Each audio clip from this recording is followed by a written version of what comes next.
Tämä on toinen osa kolmiosaisesta minisarjasta, jossa käsitellään arviointikulttuuriamme ja sen muutosta. Videot on tuotettu osana koulutus- ja kehittämispalvelu Adukaten toteuttamaa ja Opetushallituksen rahoittamaa hanketta kohti inklusiivista koulua. Tämän toisen osan otsikkona on ohjattu itsearviointi ja keskustelemme työkaluista inhimillisempään arviointiin. Viitekehyksenä käytämme perusopetuslain ja lukiolain tekstiä, jossa sanotaan, että oppilaan arvioinnilla pyritään ohjaamaan ja kannustamaan opiskelua sekä kehittämään oppilaan edellytyksiä itsearviointiin.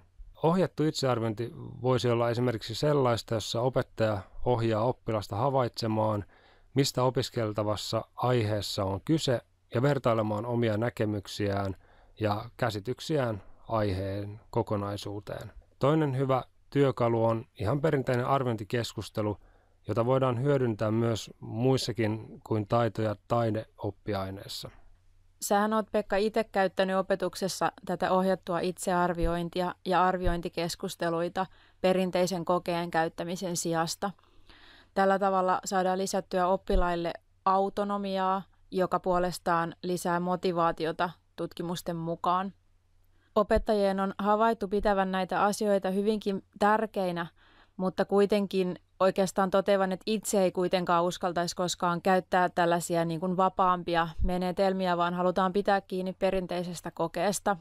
Tässä on Bloomin osaamistasojen luokittelua ja siinä on alemman tason osaamiseksi luokiteltu muistaminen, ymmärtäminen ja soveltaminen. Ja ne oli oikeastaan niitä taitoja, joita nuorena opettajana pyrin oppilaille opettamaan. Eli että he muistaisivat ja ymmärtäisivät, mistä opittavassa aiheessa on kyse. Ja jos jotkut oppivat soveltamaan, niin he yleensä ansaitsivat kiitettävät arvosanat. Nyt olen alkanut pohtimaan, että miten analysointia, arviointia ja uuden luomista pystyisi enemmän ottamaan mukaan opetukseen. Osaamisen voi ajatella koostuvan siitä, että ensin oppilas ymmärtää asiaa, sen jälkeen pystyy prosessoimaan asiaa ja sen jälkeen pystyy myöskin tuottamaan tuota asiaa, mikä on helppo havaita esimerkiksi kielten opiskelussa. Ensin ymmärretään kieltä, sen jälkeen pystytään itsekin vähän työskentelemään ja lopulta sitten tuottamaan. No me yleensä mitataan kokeilla tai muilla tavoilla nimenomaan sitä tuottamista, mutta tuottamista voi itse asiassa onnistua tekemään ihan pelkästään muistamisella.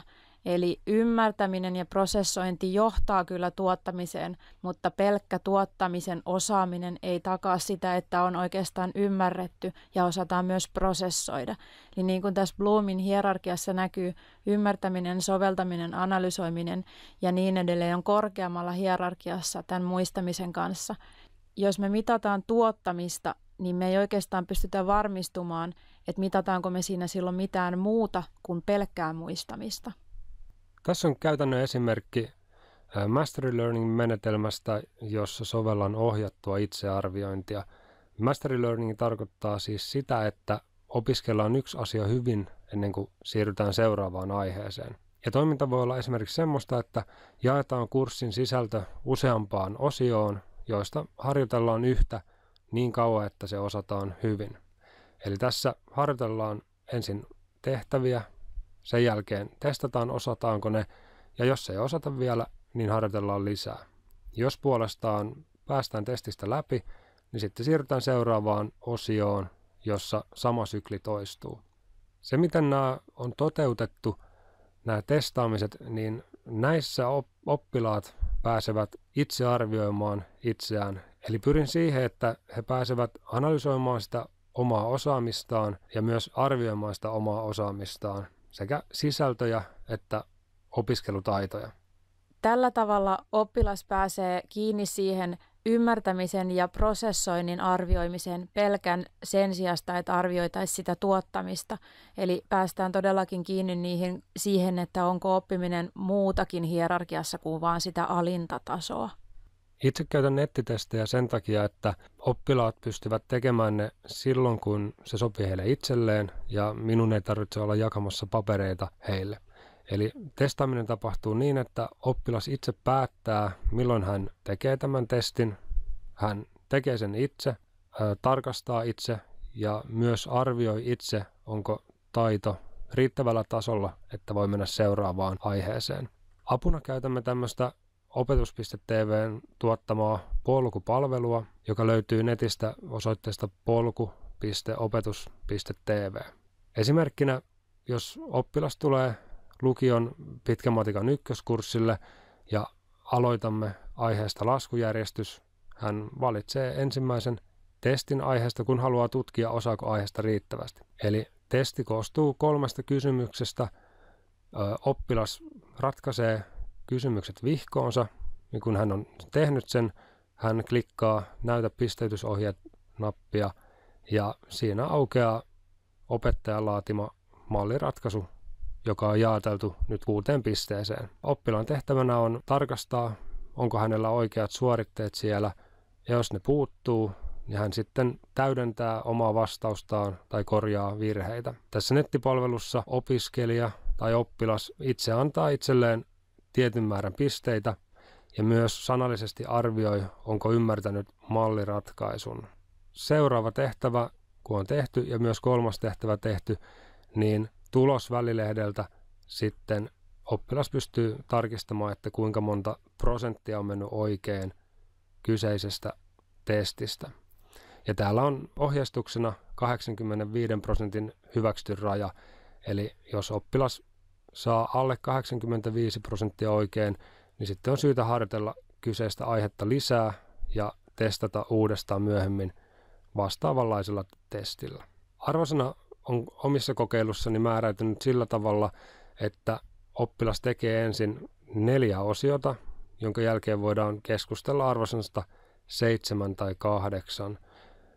Opetussuunnitelmaan tämä nivoutuu siten, että osiot 1-4 käsittävät kaikki opetussuunnitelman sisällöt perustasolla.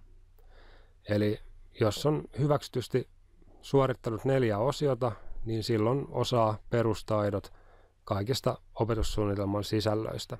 Ja arvosanan muodossa se voisi olla hyvän osaamisen arvosana eli 7 tai 8. Osio 5 sisältää kaikista aiheista syventäviä, soveltavia tehtäviä, ja se on tarkoitettu heille, jotka tähtävät kiitettävään arvosanaan. Kuitenkin kumpaa tahansa väylää pitkin on turvallista edetä seuraavalle kurssille ilman, että jää suuria aukkoja tietoisuuteen. Oppilaita ohjaavana työkaluna käytän tällaista A5-kokoista monistetta, johon olen listannut etukäteen kaikki kurssin tehtävät osioittain. Esimerkkinä on pitkän matikan 4. kurssin tehtävä. Siinä ensimmäisessä osiossa ollaan harjoiteltu käyrän yhtälöä, janan pituutta ja janan keskipistettä. Toimintatapana käytämme sellaista mallia, että oppilaat pienryhmissä pyrkivät ratkaisemaan noita tehtäviä. Jos saavat tehtyä, he ruksaavat sen tuohon oppimispäiväkirjaan. Ja kun heillä on tunne, että he osaavat kaikki osion aiheet, he tekevät tämän nettitestin ja tuohon samaan oppimispäiväkirjaan he myös kirjaavat, kuinka monta prosenttia on mennyt oikein. Tässä tapauksessa läpipääsyn rajana kokeilimme 80%, eli jos oppilas pisteytti oman testinsä alle 80%, hän merkitsi sen tuohon ja harjoitteli vielä lisää kyseistä aihetta. Ja jos saa yli 80%, sitten hän siirtyy harjoittelemaan seuraavan aiheen tehtäviä.